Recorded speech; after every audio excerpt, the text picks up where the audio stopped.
मनुष्य के सारे संबंधों का आधार है अपेक्षा। पति कैसा हो जो मेरा जीवन सुख और सुविधा से भर दे। पत्नी कैसी हो जो सदैव मेरे प्रति समर्पित रहे। संतान कैसी हो जो मेरी सेवा करे, मेरा आदेश माने।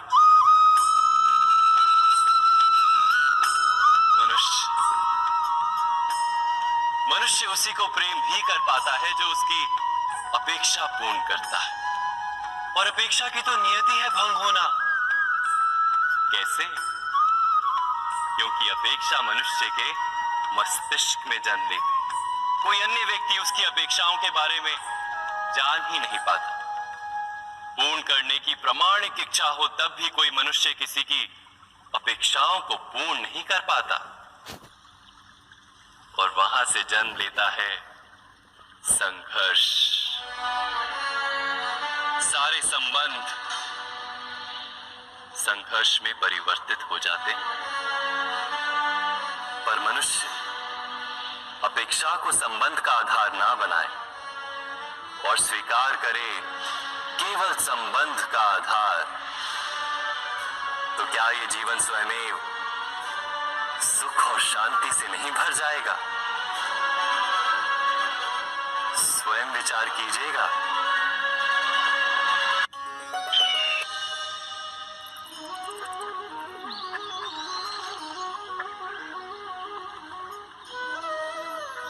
समय के आरंभ से ही मनुष्य को एक प्रश्न सदा पीड़ा देता है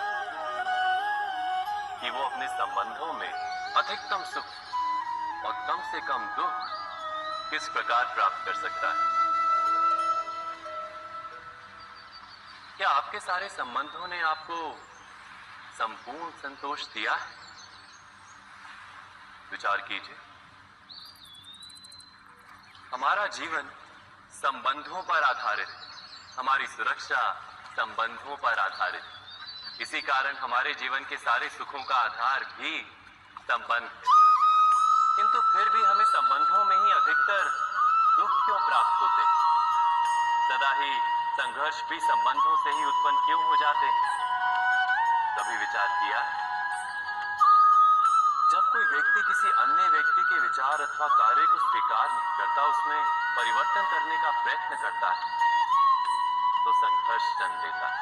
अर्थात जितना अधिक अस्वीकार उतना ही अधिक संघर्ष, और जितना अधिक स्वीकार उतना ही अधिक सुख। क्या ये वास्तविकता नहीं?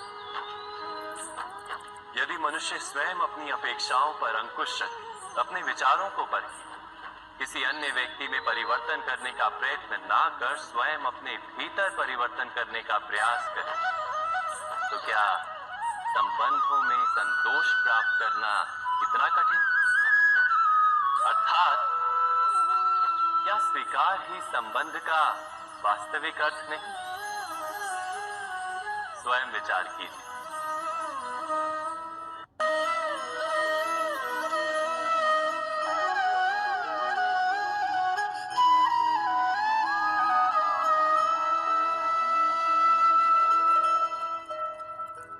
जब किसी व्यक्ति को किसी घटना में अन्याय का अनुभव होता है, तो वो घटना उसके अंतर को झकझोर देती है।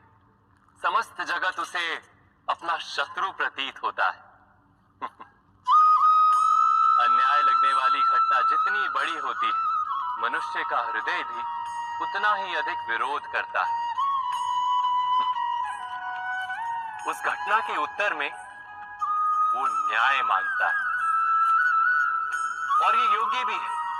वास्तव में समाज में किसी भी प्रकार का अन्याय व्यक्ति की आस्था और विश्वास का नाश है। किंतु ये न्याय क्या है? न्याय का अर्थ क्या है? अन्याय करने वाले को अपने कार्य पर पश्चाताप हो, और अन्याय भुगतने वाले के मन में फिर से विश्वास जगे समाज के प्रति। इतना ही अर्थ है ना न्याय का। किंतु जिसके हृदय में धर्म नहीं होता, वो न्याय को छोड़कर बैर और प्रतिशोध को अपनाता है। हिंसा के बदले प्रतिहिंसा की भावना लेकर चलता है। स्वयं भोगी हुई पीड़ा से कहीं अधिक पीड़ा देने का प्रयत्न करता है और इस मार्ग पर चलते अन्याय को भुगतने वाला स्वयं अन्याय करने लगता है। शीघ्र ही वो अपराधी बन जाता है, अर्थात न्याय और प्रतिशोध के बीच बहुत कम अंतर होता है और इसी अंतर का नाम है धर्म। क्या ये सत्य नहीं? स्वयं विचार कीजिए।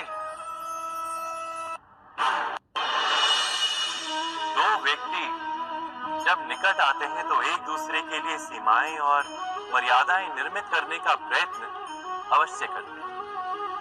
हम यदि सारे संबंधों पर विचार करें तो देखेंगे कि इन सारे संबंधों का आधार यही सीमाएं हैं जो हम दूसरों के लिए निर्मित करते हैं और यदि अनजाने में भी कोई अन्य व्यक्ति इन सीमाओं को तोड़ता है तो उसी क्षण हमारा हृदय क्रोध से भर जाता है। इन सीमाओं का वास्तविक रूप क्या है? क्या हमने कभी विचार किया? सीमाओं के द्वारा हम दूसरे व्यक्ति को निर्णय करने की अनुमति नहीं देते, अपना निर्णय उस व्यक्ति पर थोपते, अर्थात किसी की स्वतंत्रता का अस्वीकार करते हैं। और जब स्वतंत्रता का अस्वीकार किया जाता है तो उसका हृदय दुख से भर जाता है और जब वो सीमाओं को तोड़ता है तो हमारा हृदय क्रोध से भर जाता है। क्या ऐसा नहीं होता?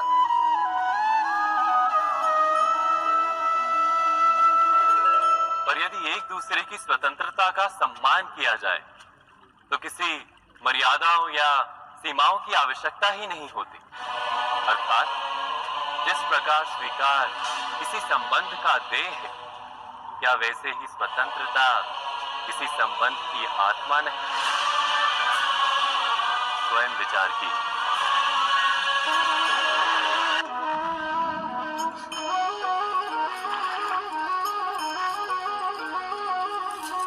पिता सदा ही अपने संतान के सुख की कामना करते हैं, उनके भविष्य की चिंता करते रहते हैं। इसी कारणवश सदा ही अपने संतानों के भविष्य का मार्ग स्वयं निश्चित करने का प्रयत्न करते रहते हैं। जिस मार्ग पर पिता स्वयं चला है, जिस मार्ग के कंकर पत्थर को स्वयं देखा है, मार्ग की छाया, मार्ग की धूप को स्वयं जाना है, उसी मार्ग पर उसका पुत्र भी चले, यही इच्छा रहती है हर पिता की। निसंदेह उत्तम भावना है ये, किंतु 3 प्रश्नों के ऊपर विचार करना हम भूल ही जाते हैं। कौन से प्रश्न? प्रथम प्रश्न, क्या समय के साथ प्रत्येक मार्ग बदल नहीं जाते? क्या समय सदा ही नई चुनौतियों को लेकर नहीं आता? तो फिर बीते हुए समय के अनुभव नई पीढ़ी को किस प्रकार लाभ दे सकते हैं? दूसरा प्रश्न, क्या प्रत्येक संतान अपने माता पिता की छवि होता है? हाँ, संतानों को संस्कार तो अवश्य माता पिता देते हैं, किंतु भीतर की क्षमता तो ईश्वर देते हैं। तो जिस मार्ग पर पिता को सफलता मिली है, विश्वास है कि उसी मार्ग पर उसकी संतानों को भी सफलता और सुख प्राप्त होगा। तीसरा प्रश्न, क्या जीवन के संघर्ष और चुनौतियां लाभकारी नहीं होती? क्या प्रत्येक नया प्रश्न एक नए उत्तर का द्वार नहीं खोलता? तो फिर संतानों को नए नए प्रश्नों, संघर्षों और चुनौतियों से दूर रखना, ये उनके लिए लाभ करना कहलाएगा या हानि पहुंचाना? अर्थात जिस प्रकार संतान के भविष्य का निर्माण करने के बदले उसके चरित्र का निर्माण करना श्रेष्ठ है, वैसे संतानों के जीवन का मार्ग निश्चित करने के बदले उन्हें नए संघर्षों के साथ जूझने के लिए मनोबल व ज्ञान देना अधिक लाभदायक नहीं होगा? स्वयं विचार कीजिए। सबके जीवन में ऐसा प्रसंग अवश्य आता है कि सत्य कहने का निश्चय होता है हृदय में, किंतु मुख से सत्य निकल नहीं पाते। कोई भय मन को घेर लेता है। किसी घटना अथवा प्रसंग के बारे में बात करना या फिर स्वयं से कोई भूल हो जाए उसके बारे में कुछ बोलना, क्या ये सत्य है? नहीं, ये तो केवल तथ्य है। अर्थात जैसा हुआ था वैसा केवल बोल देना सामान्य सी बात है। किंतु कभी कभी उस तथ्य को बोलते हुए भी भय लगता है। कदाचित किसी दूसरे की भावनाओं का विचार आता है मन, दूसरे को दुख होगा ये भय भी शब्दों को रोकता है। तो ये सत्य क्या है? क्या हमने कभी विचार किया है? जब भय रहते हुए भी कोई तथ्य बोलता है तो वो सत्य कहलाता है। वास्तव में सत्य कुछ और नहीं, केवल निर्भयता का दूसरा नाम है। और निर्भय होने का कोई समय नहीं होता, क्योंकि निर्भयता आत्मा का स्वभाव है। अर्थात क्या प्रत्येक क्षण सत्य बोलने का क्षण नहीं होता?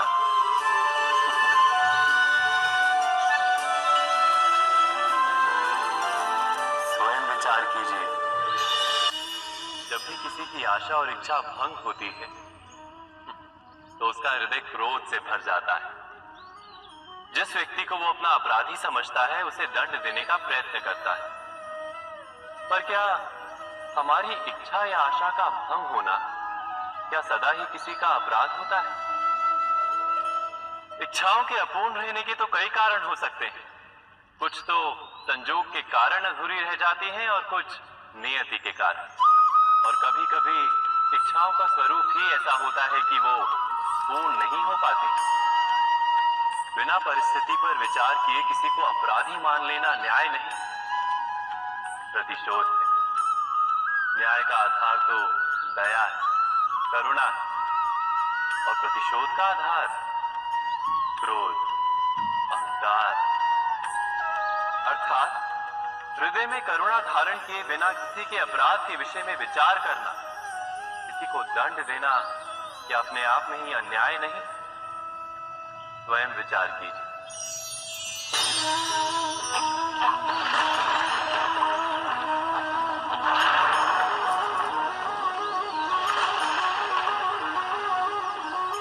सपनों और पूर्वाभासों के आधार पर हम भविष्य के सुख दुख की कल्पना करते हैं। भविष्य के दुख का कारण दूर करने के लिए हम आज योजना बनाते हैं।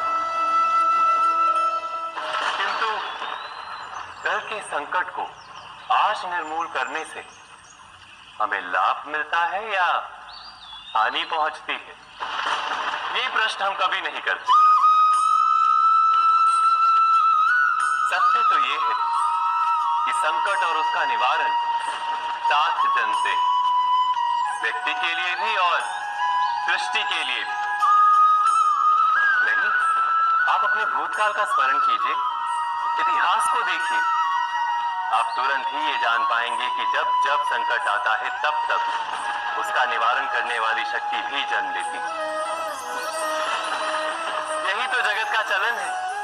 वस्तुतः संकट ही शक्ति के जन्म का कारण है। प्रत्येक व्यक्ति जब संकट से निकलता है तो एक पद आगे बढ़ा होता है, अधिक चमकता है, आत्मविश्वास से अधिक भरा होता है, न केवल अपने लिए अपितु विश्व के लिए भी। क्या ये सत्य नहीं? वास्तव में संकट का जन्म है एक अवसर का जन्म, अपने आप को बदलने का, अपने विचारों को ऊंचाई पर करने का अवसर, अपनी आत्मा को बलवान और ज्ञान मंडित बनाने का अवसर। जो ये कर पाता है उसे कोई संकट नहीं होता, किंतु जो ये नहीं कर पाता वो तो स्वयं एक संकट है विश्व के लिए। विचार कीजिए।